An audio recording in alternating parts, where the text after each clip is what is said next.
first, dickhead! Is right. Hello, everybody. It is Kick Out of Two Sports Talk with Gary, except Brian has usurped Gary's spot because Gary was unavailable today.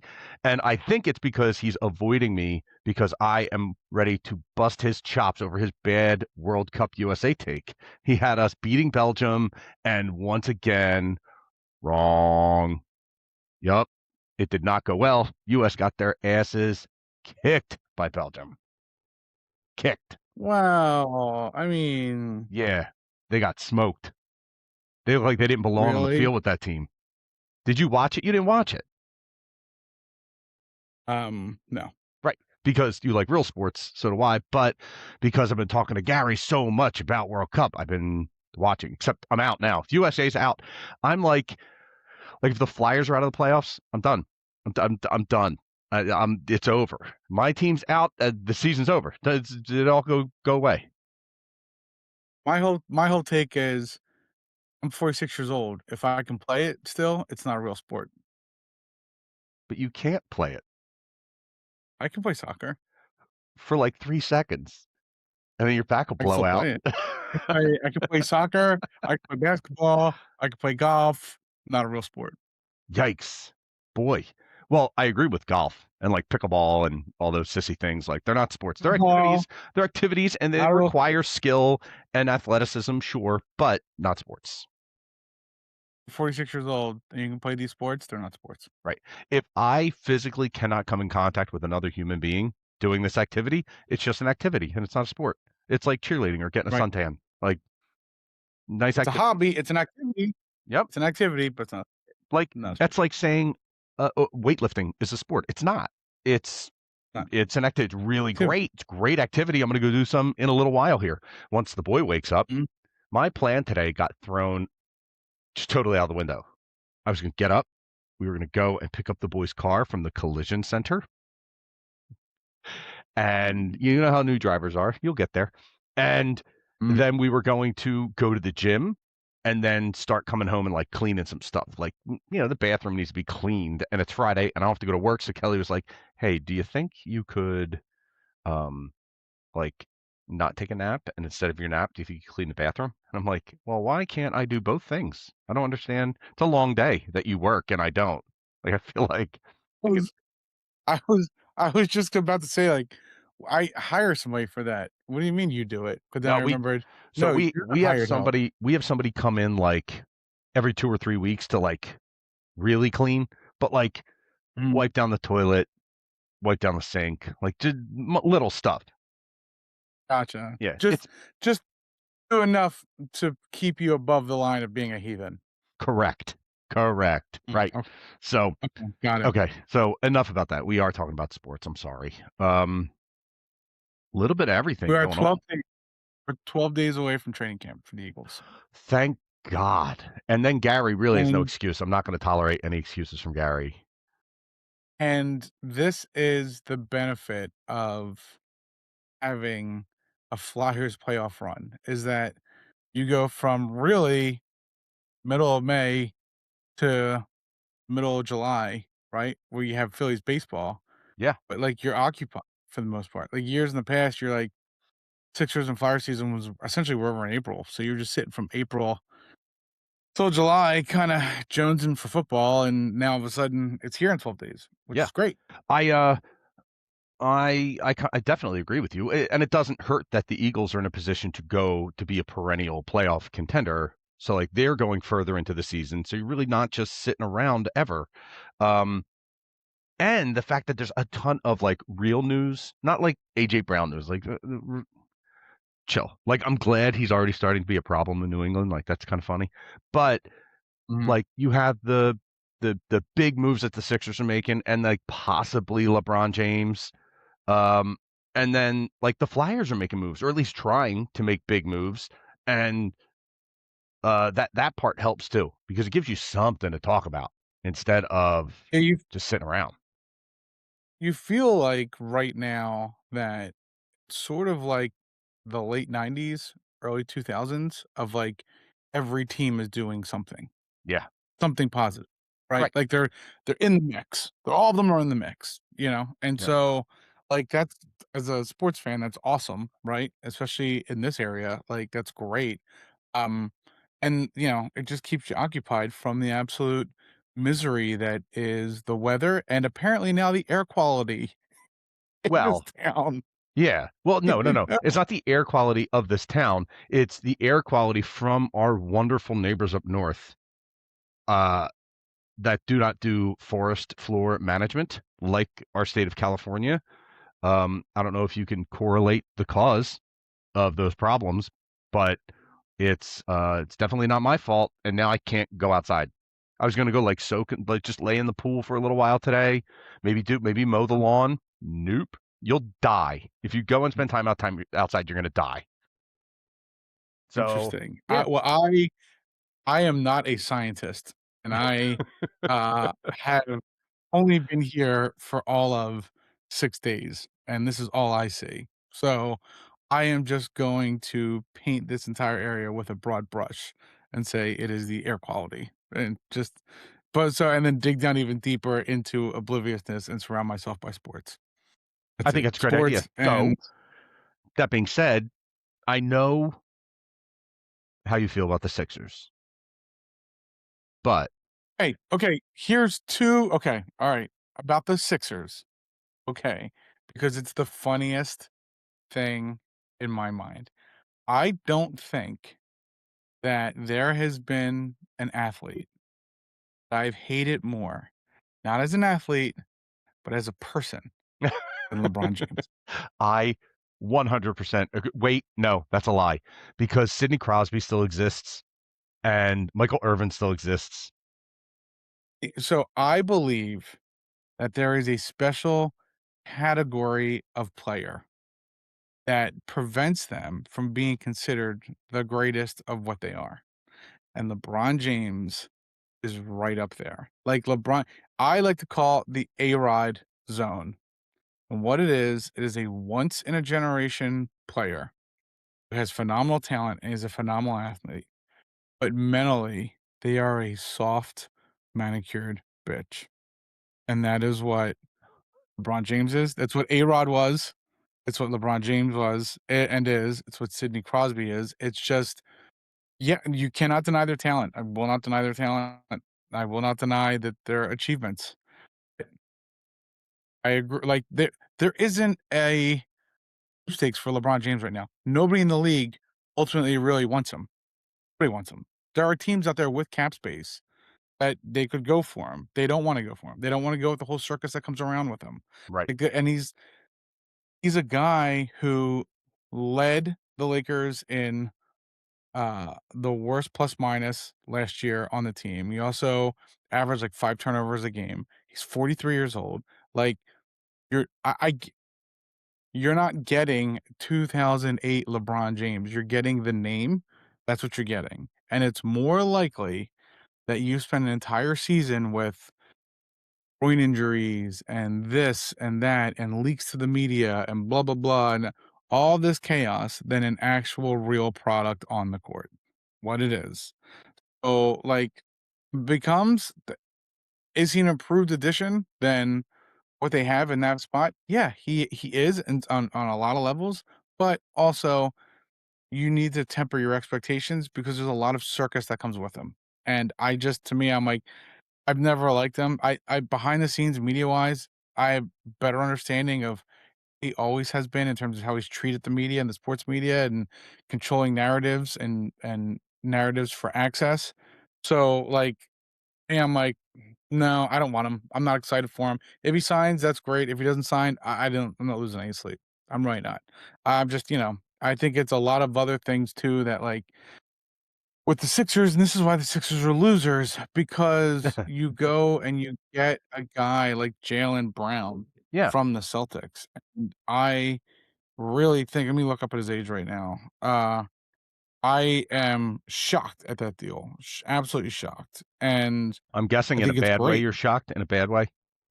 No, I'm shocked that a division rival would give up a guy like that. He has a lot of intangibles that he brings to the court at, you like, the analytics people in this in the NBA that are just savage in the NBA just don't pick up on. but he has them, and they're winning intangibles, and they really contribute to teams on top of, offensively. And yes, is he ball dominant? Yes. Is he sort of like a black hole and the ball gets him? Yes. All of that. I get all of that. But he's also a ferocious multi defender for different positions. He can run the floor. He can do a lot of different things. He can rebound. 29, All 29 things. years old.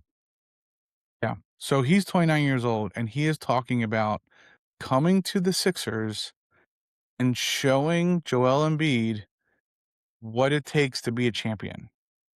Joel Embiid is like 32 years old.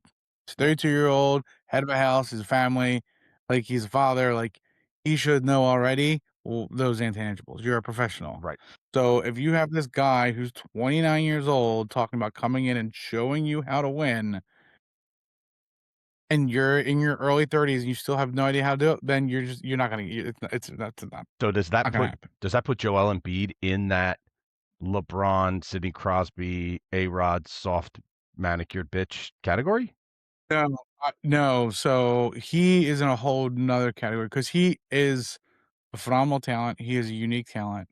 But what sunk Joel Embiid is it just he the Sixers, again, because they're such a loser organization, they've never understood Joel Embiid, Allen Iverson, Charles Barkley. They've never understood as a franchise how to build around a superstar, how to put a superstar in a system, how to cultivate a system around them, how to build a culture of accountability to develop and get the most out of that superstar.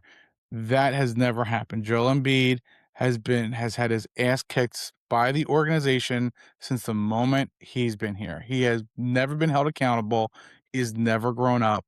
He's like there's just multiple the amount of times that he would come to training camp grossly out of shape for somebody who afford to be out of shape because your body is physically built to break down a hell of a lot faster than most people in your position. And Right. so stuff like that, he would miss a ton of time with trainers for rehab and all these little things you could have been doing over the years.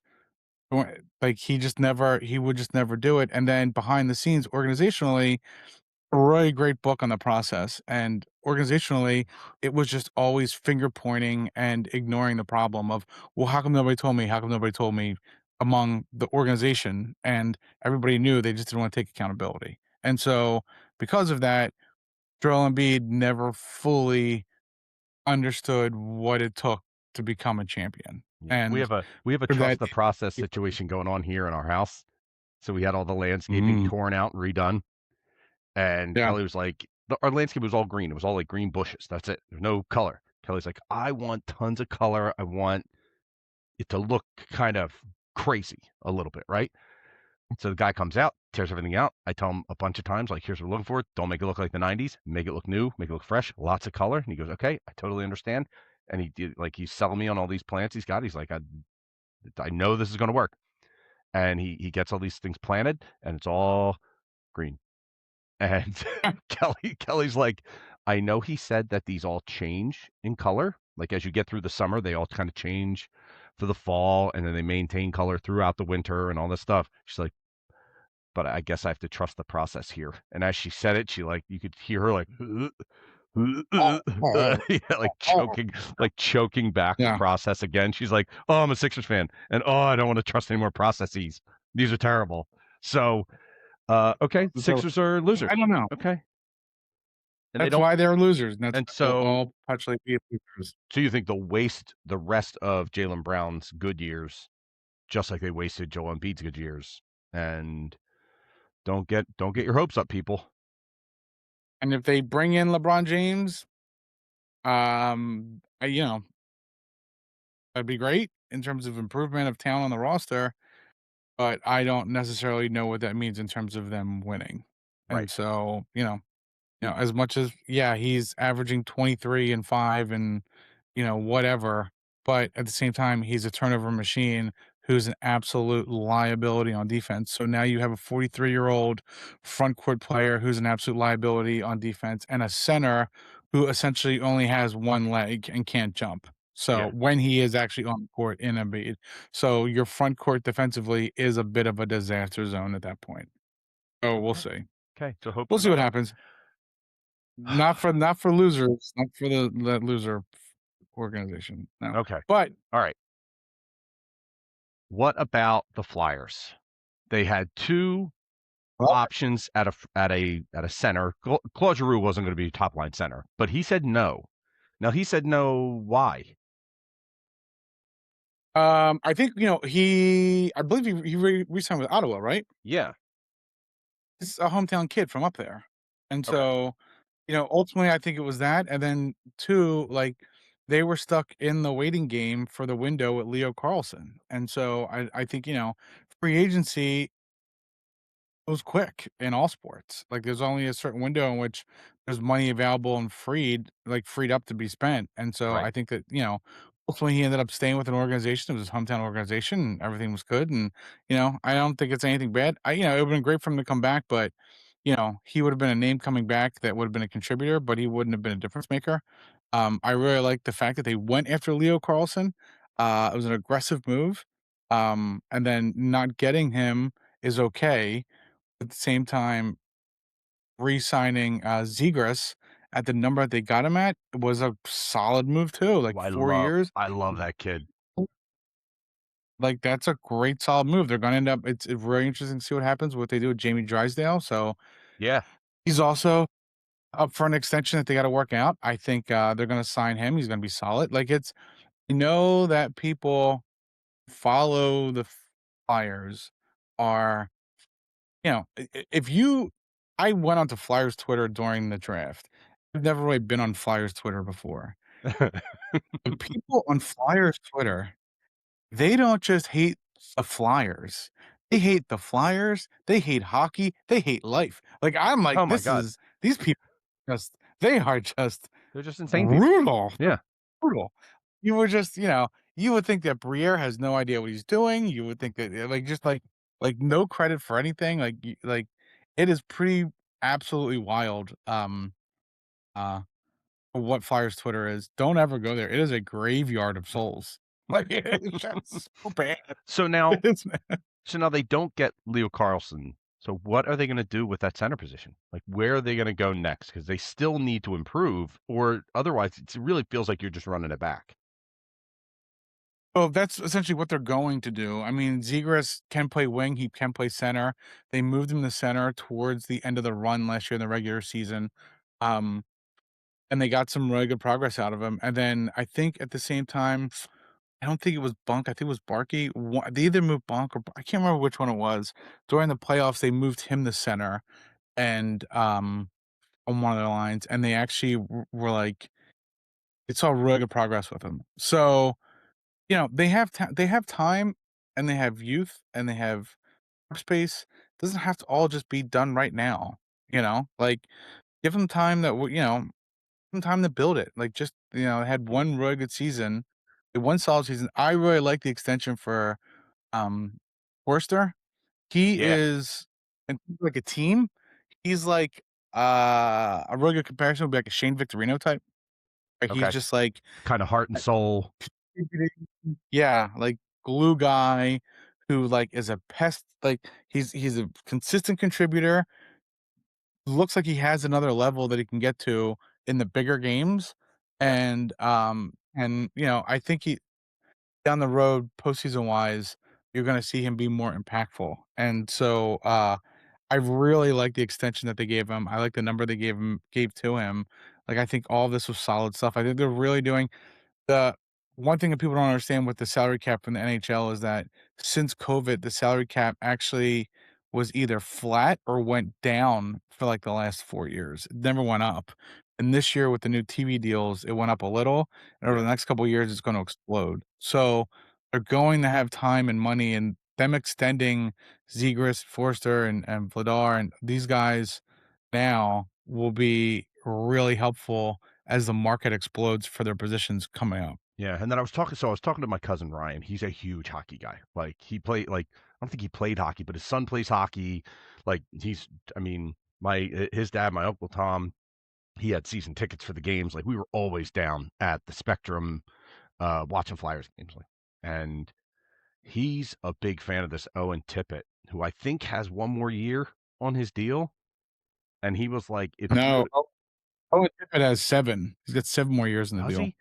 So he was talking Yeah, about yeah, something like if you brought in Carlsson, you were going to have to package a guy, um, and it was going to be probably like Zegras or Tippett. And he was like, if he was like, Tippett is just a tough, tough player to the like in the ways that like yeah he's not going to put up a lot of goals like Zegras. He's not going to put up the big flashy plays, but he's going to be in the middle of the ice causing havoc and just being tough against bigger, tougher guys. But he doesn't care, and he's going to play hurt. yeah. He doesn't care about that. He Yeah. The idea is that with Tippett, his contract is so far below market now based off of what we were just talking about, the cap exploding and the market exploding for players, Yeah, but he has the capability of being a top end influencer, like, on the ice, and when he gets going, he's like a runaway freight train. The combination of skill, size, and speed with him, like, he absolutely can take over games. The right, problem is he's just very, very he's consistently inconsistent, and that's what Chris Pronger talks about with him. Chris Pronger was on a podcast a while ago, and he said that he's got phenomenal talent, like, type 1A talent, but it's just never been consistent enough, and yeah, that's just the frustrating part with him. So, ultimately, you hope that with more talent around him and him growing and them all growing and developing and Talkett's doing a really good job as a coach, like, they could ultimately really get as much out of him, and he would be that guy.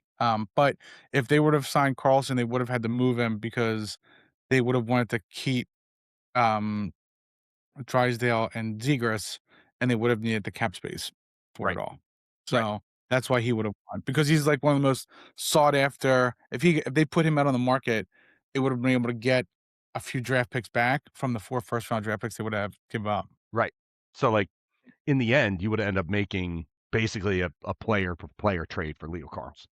So Yeah, and essentially. right now in their career path, Leo Carlsson's a better player. Can Tippett get Yeah. there? No, probably not. He probably won't be as good as Leo Carlsson ever, but a contributor and a tough, tough asset. So yeah, I'm kind of happy with that.